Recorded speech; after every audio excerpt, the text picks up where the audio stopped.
Mental Health Monday on Radio City Talk with Mick Coyle.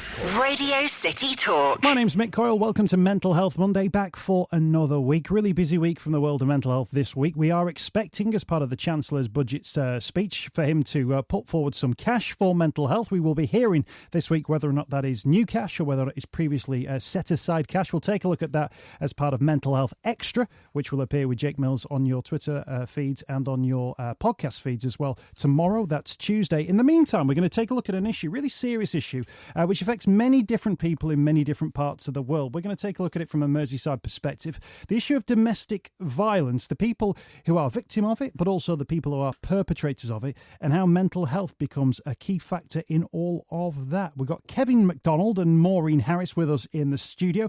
Kevin, Maureen, thank you both for your time. Thanks for joining us on the programme. Kevin, I'm going to start by raising the issue of domestic violence.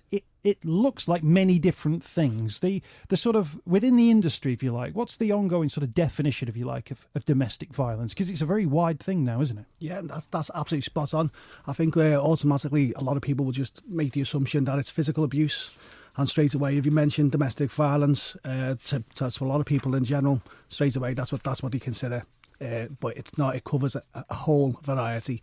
I mean, there's within the actual model what we use with DMAT services, we use a power and control wheel. Within the power and control wheel, this is a model that was actually put together by a place called Duluth in America. So we kind of follow the curriculum that they've been provided us. Within that, there's kind of, you're looking at coercion, minimisation. There's so many different levels, segments that come under that. So it's not just physical at all. I guess if it was just physical, it would be much more kind of straightforward, black or white, if you like. I guess some of the things and stories that you hear show that actually that coercion, the bullying, financial control, manipulation of individuals makes things much more damaging. Oh, if you like, absolutely. Not to say that physical, violence isn't absolutely damaging. I think that's key to it all. Obviously, physical violence, as we know, it can result in cuts and bruises. But the mental health side of it, that obviously that we're here to talk to you about today, the mental scars, the issues that puts the victims through, that's a lot more difficult to actually come to terms with, and obviously hopefully help them get on the road to mending any kind of scars there. Maureen, we're going to hear about the work that you do and how you can put people back on a pathway. I guess the moment that you're able to make an intervention is absolutely key. You must have many cases where people come to see you and actually you'd be thinking, if only would have seen this person a year before, 2 years, 3 years before that. Is that one of the issues, that getting the time, finding the time to make those interventions? Well, it is, because as you say, it's quite invisible, mental health. You can't see the bruises sometimes, although it's emotional abuse that a lot of women actually experience, and that's where the mental health comes in. It causes long-term mental health effects. Sometimes it's post-traumatic stress, the trauma, the shock. Sometimes it's depression, which is quite a serious illness as well. Anxiety. It causes quite an awful lot of mental health difficulties within women. And it is actually trying to get them women to open up to you. A lot of women hide it. They hide it from the family, they hide it from the neighbours, they hide it from everyone. And it's trying to get through to them women to come out and get the support that they really need. A lot of people that we worked with, especially women, are always frightened that they'll get the blame, and they actually think they are to blame. And if they do tell people that the children get taken away from them, they're a bad mother. And they get that from the partner as well, the perpetrator. A lot of women that we work with are actually on antidepressants, suffer with a lot of, they say, bipolar. And the men don't. You don't see the men on medication. You don't see them on antidepressant tablets, or they've got a bipolar. And they use that to their advantage with women as well. They make them believe that they've got mental health problems, they can't be a good mother. If they tell people they're the ones to blame, they'll get the children taken away from them. So their own mental health is used as a weapon against them? It's used as a weapon against them. And that's where them asking for help, that's where the barrier is. They won't come out because they're afraid of these things. We talk about that issue of, if there's physical violence, there becomes a moment when you think, right, there's a definite moment there of domestic abuse, might even be evidence of it as well. Are some women who might be having any one of those issues that you just touched on, do they find themselves maybe sometimes unaware that this is a case of domestic abuse? Not just them as well, a lot of people as well. Their understanding of domestic abuse is physical, not emotional. not getting into people's minds. It's actually like the coercion as well, the intimidation, making the women feel that they're responsible for what's actually happening. They're, I'm only getting hit because I deserve it. If I hadn't done this, he wouldn't have hit me. If I hadn't done that, he wouldn't be in a bad mood. So the self-blame is a big thing as well with women as well. So a lot of people don't see that. And it's actually the guilt that women feel. They feel the guilt. They're frightened to tell people because they feel ashamed as well. They feel ashamed that they're in this abusive relationship. So they're not going out there and telling people because they feel so ashamed of it. So there's a lot of that going on as well. Is that why we should always consider mental health when we talk about domestic violence? Because actually from what you're saying there, it's almost like if it was happening to somebody else, you would look at that and go, well, that shouldn't be happening. That's an abusive relationship. But for those people who might find themselves in that situation, it's become normalised. Well, I was one of them people. I was actually in a relationship for 17 years and I suffered domestic abuse. And I was on antidepressants. I didn't want to go out to talk to people. I felt so low. I felt like I didn't want people to know because they want to know why I'm still in that relationship. There's a lot of things, and you isolate yourself as well as them isolating you. You sort of isolate yourself as well. So it's quite invisible at times. You go to the GP, you don't tell them the whole story why you're on antidepressants. You just feel down. You're just anxious. You don't tell them the whole story. And there's an awful lot of people like that, and people don't know why they're stressed and why and it is domestic violence. It is. If you're in a relationship where someone's telling you that you're a bad mother, that you don't know what you're doing, that you're stupid, it actually makes you feel that way. And it makes you feel so low. Your self-esteem is totally so low. You don't even want to go outside the front door. And that's happened quite a lot. In terms of cause and effect, do you think that it was about the situation you found yourself in? Was that the cause of those issues? Or were you somebody who was susceptible to maybe bouts of depression? And actually, no, it was a cause. It was a cause and effect, yeah, obviously. Once you leave that relationship and you know you're safe, it take a little time, but you get back to the person that you once was before you got into that relationship. So it is, once you get out of that, you can actually get back to yourself with support and help and reaching out to your family and your friends. Because there's quite a lot of support out there, which in the early 80s, when it was happening to me, there was no support. The police weren't there to support you. Social services never got involved with me. The GPs see me with bruises. They never referred to anyone. Now, it's a big difference now. The police are they're actually trained in it now. And they're quite good, really good to get involved now. I know a lot of people are scared to phone them, but they're there for you. Social services don't want to take your children away. They want to help you and protect you and your children and make you safe. They're not there to take the children away and punish you. They're not there for that. And a lot of people don't understand that. And that comes across with the abuse as well, the emotional abuse, where the perpetrator may be saying to you, you tell social services, your children will get taken away from you because I'll tell them you're on antidepressants and I'll tell them that you're mad. And you get to believe all these things. So it's a myth, really. The police are on your side. They really are. Social services, social workers are there to protect you and your children, not to take your children away from you. And I think a lot of people need to realise that. There's quite a lot of support out there for people now. I mean, 17 years is a long time to be in a relationship in that situation. Was it about those sort of threats that kept you there? It was everything. It was financial, the way, that's another form of abuse, isn't it? Withholding your financial. You haven't got no money. Everything's about, he's got the money, he's got the control. Everything he's got the control. So, yeah, it is. It's all them things. I thought, like people do now, we'll stay together because I want a family. I want my daughters or my sons, whatever, to have the mum and dad. I want a family unit, But that's so wrong because the children are suffering. They're really suffering. They would be better where there's no violence and not seeing anything, but they have quality time with mum and quality time with dad separately. But people still think and believe that keeping the family together where there's abuse is the best thing for children, and it's certainly not. Maureen, when you share your story with people who you might see as a result of the work you now do, obviously you're honest about your own experience. Yeah. What sort of reaction do you get from people who are right in the middle of that, or just maybe hoping to get out of that? What sort of reaction do they have? What sort of things do they say to you? Well, I think that people are more open. When you're more open and honest with them, they're more open and honest with you. Excuse me. And they will ask questions. How did you get out of it?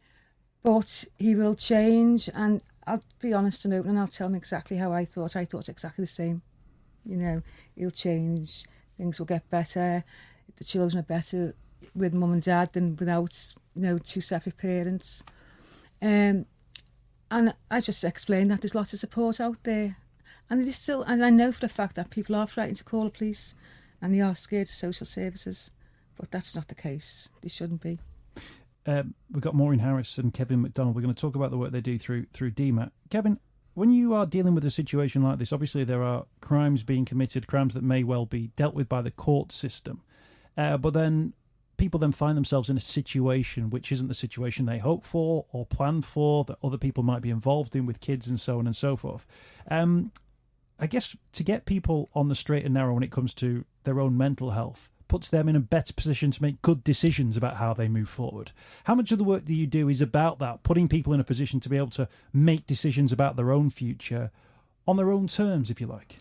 Yeah, Mick, that's the emphasis. That's what the whole model's built around. That's what the curriculum's built around. It's getting them to actually look at themselves, look at what makes them act the way they do, what the belief system is, why they think that's the right thing to do. See, a lot of people, it's learned behaviour.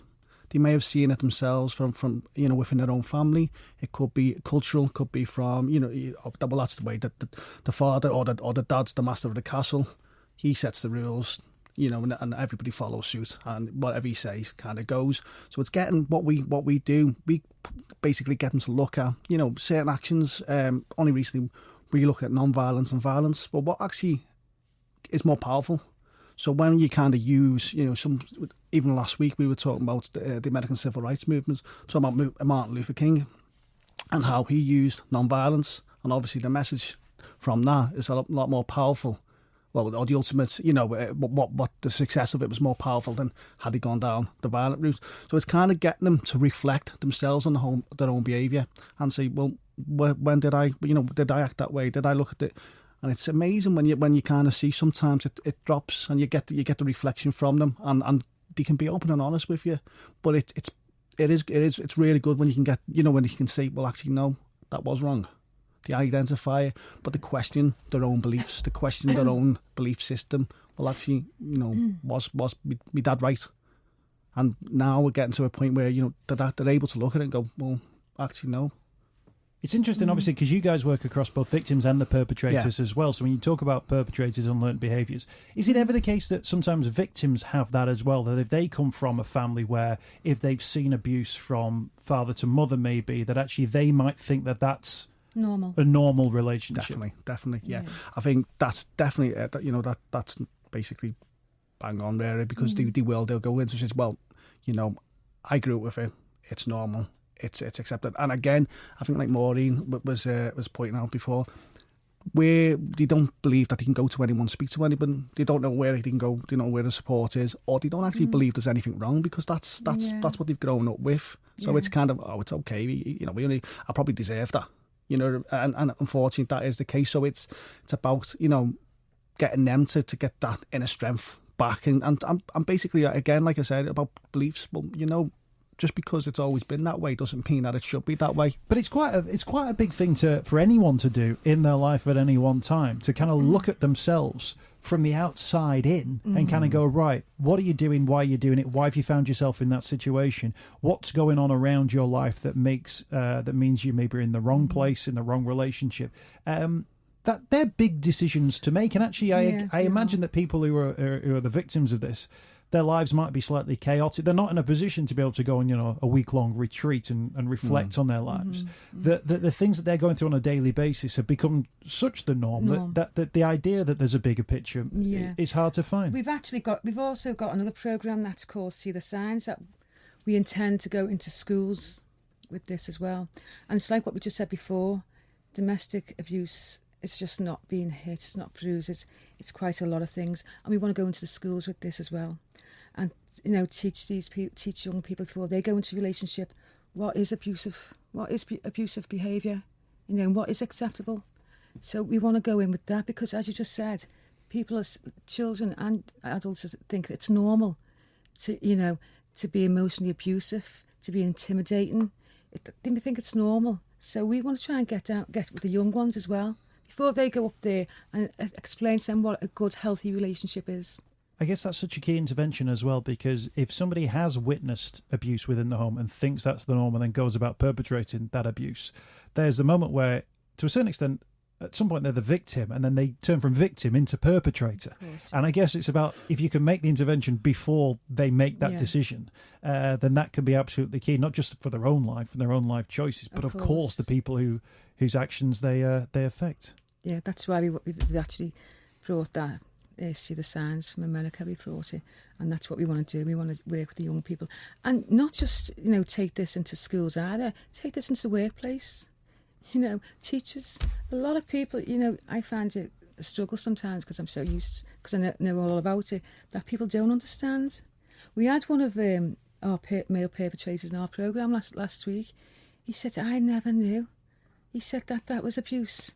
He said, didn't he? He said, "I didn't know." He said, "I thought that, if you're fighting," he said, "I thought that was abuse." He said, "I didn't think about, intimidating her or taking the money off her." He said, "I just didn't know." And I thought that's scary, something that, isn't it? No, absolutely. He's actually identified with that.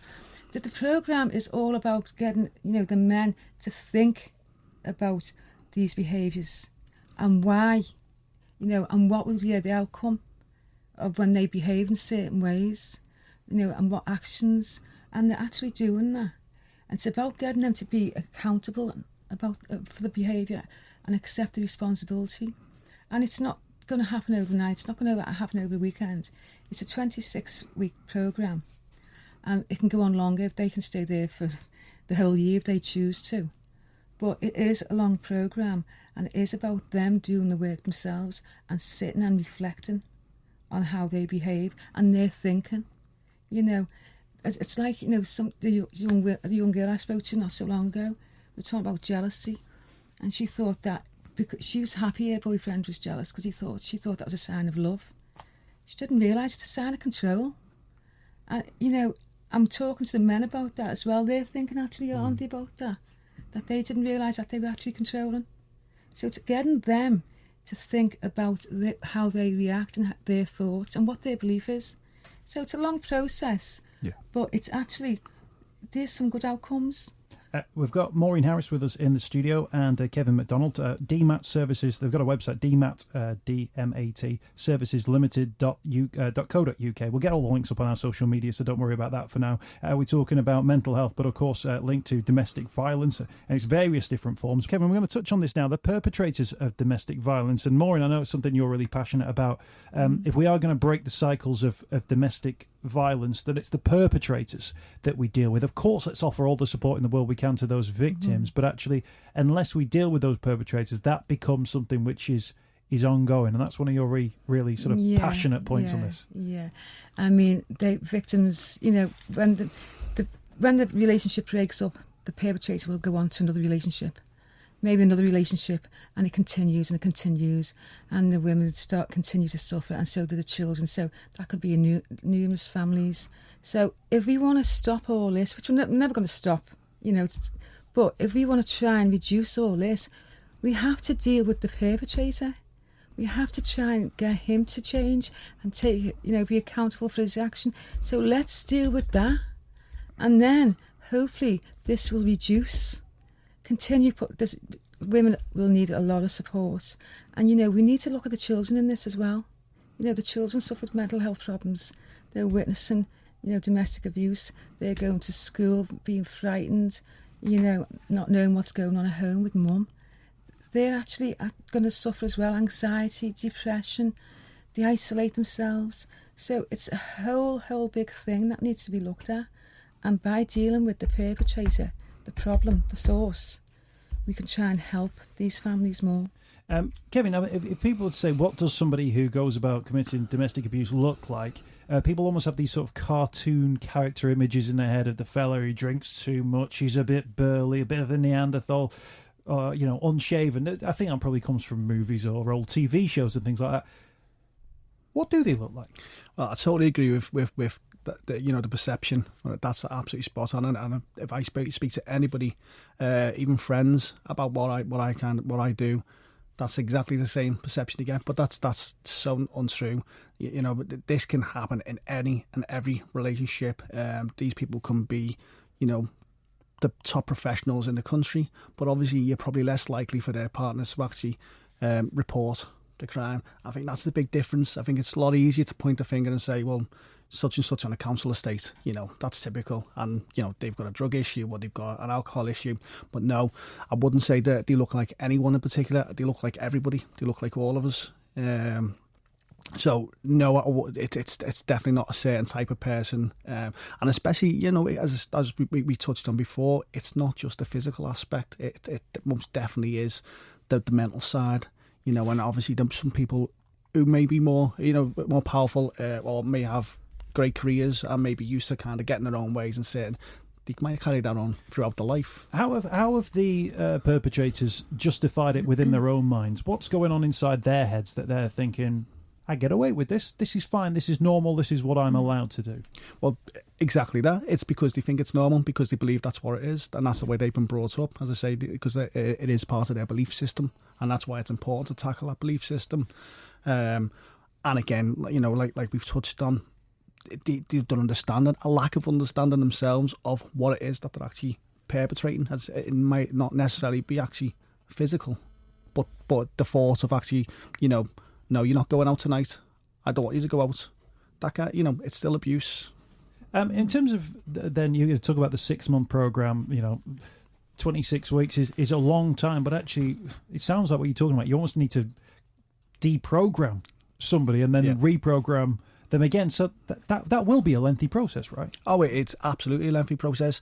It's sometimes, what we use clips, and they're Americanized clips, but to get the points across. And sometimes when somebody's able to see what they're doing themselves, but basically see it themselves, actually no, I can see the issue now. I can see that the effects I'm having. I can see what's happening to the partner. Whereas when they're in the moment themselves, they don't see that. That's just them having power over the partner. But when you can stand back and look at it, so yeah, it most definitely is a lengthy. Already I'd say in the last group, within 3-4 weeks, the difference in particularly one person we have, it's just been absolutely huge. What does that look like? Because if you were committing, these terrible acts upon the person you're supposed to love, the person you're in a relationship, maybe the person you've got kids with, and you are unaware that you're doing anything wrong, but then you realise all the things that you've been doing wrong, that would break a lot of people, wouldn't it? It must be a very emotional time for them when they realise the things that they've done, either having gone through a court process or going through a self-referral process as well. What sort of reaction do they give? To be honest, what I've seen so far is a lot of people will look at themselves and they'll have, they realise, I didn't know I was doing it to begin with. Then it's that, realisation that they've harmed basically the people they love. Some of them will have children in the house as well, so it's that effect on the kids. And I think there's a little bit of guilt to begin with. Some moments, you'll get some that will come in and actually they've taken it on board and they're actually taking it into their own relationship, because you will get some where obviously it can be both partners that can be physical to each other, so they can actually use what they've learned from us to actually take it into the relationship, which is also a positive outcome. But obviously to a point where they used it in the right way and not just, again, without them realising, using it as a power and control mechanism. So as long as they're standing back and not using it to, you're doing this, and basically again it's still following the same suit. But so far, you got a whole mixed array of emotions, really. I think it just very much depends on that individual. In terms of that, Maureen, having been the victim of domestic violence yourself, there might be some people who would say, how do you even put yourself in a room with these perpetrators when you know what they put other people through? There might be people who think, well, how on earth do you even, keep yourself to yourself in regard to that as well? How do you view them? How do I view them? As human beings. That's how I view them. And I want to help women out there. I don't want people to go through what I went through. I don't want children to carry on witnessing it. So if I'm helping them change and be accountable for their actions, then I'm helping the women out there. And that's how I view it.